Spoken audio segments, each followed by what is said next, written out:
everyone, I just wanted to do a quick video aside from the video that I posted earlier today about the great news that I got from my neurosurgeon. I just wanted to wrap up kind of what happened last week and what's happening this week and what will be happening going forward. So last week I saw the infection doctor on Thursday, and he said ultimately it's the neurosurgeon's decision to stop antibiotics, but to him it all looked good. And then on Friday I saw the plastic surgeon and I got my drain out. As you can see, I'm disconnected. And so yeah, and then this week, yesterday I went to the blood doctor, the hematologist, and she said that my platelets were great, because before I left the hospital, that was the problem. They had to give me a platelet transfusion and also give me a blood transfusion.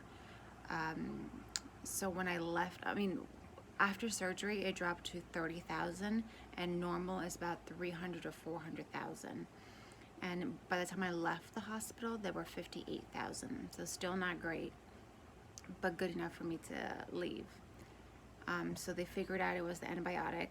So they stopped that and they replaced it with 2 other antibiotics through the PICC line. So on Thursday, when I saw the infection doctor, he said that my platelets looked great. They were about 300 and some thousand. And then on yesterday, on Tuesday, when I saw the hematologist, she said that my count was 500 and some thousand. So it was above average. I am killing the platelet game. So yes, that's absolutely great. And so yeah, I saw my neurosurgeon today, and he said the incision looks great. It's scabbing, and it's as should. There's nothing draining from it, and it looks normal. It looks great. And he said, he asked me all the usual questions: any nausea, any dizziness, any headaches, and nope. I've been feeling 100% normal. And so yeah, he said that's. Sorry, I do that a lot. So yeah. So he said that he doesn't see a reason to continue the antibiotics. They were to prevent infection, because when after surgery the area looked inflamed. So he wanted to make sure we would be preventing the infection with my history and all. So he said that he would call the infection doctor and let him know, because the infection doctor has to give the order to the PICC line nurse who comes to my house once a week to have her pull it. And she pulls it right here, right at my house. And for those of you that are wondering, it doesn't hurt. Last time we were talking and she was pulling, I can't, no matter how much that I've been through, I still can't look at injections and blood drawn, when the needle goes in the regular way. With the PICC line, it's okay, because I don't see the needle going in.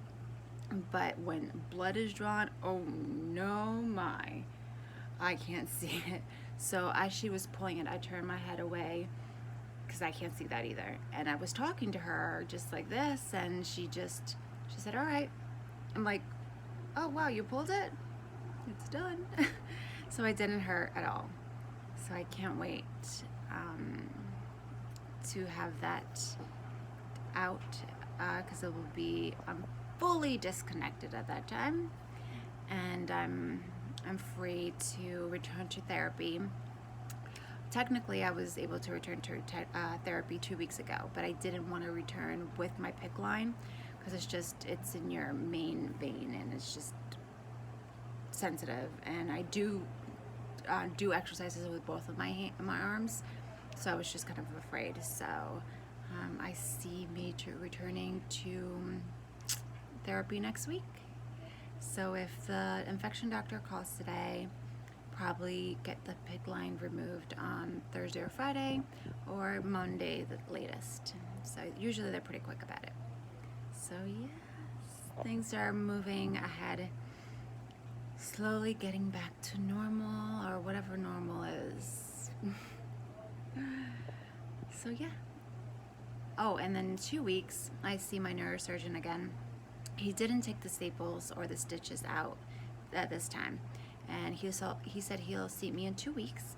And for then, I have to get a CAT scan done. So I'll be going to do that soon. All right, talk to you guys later. Mwah. Thank you. Bye.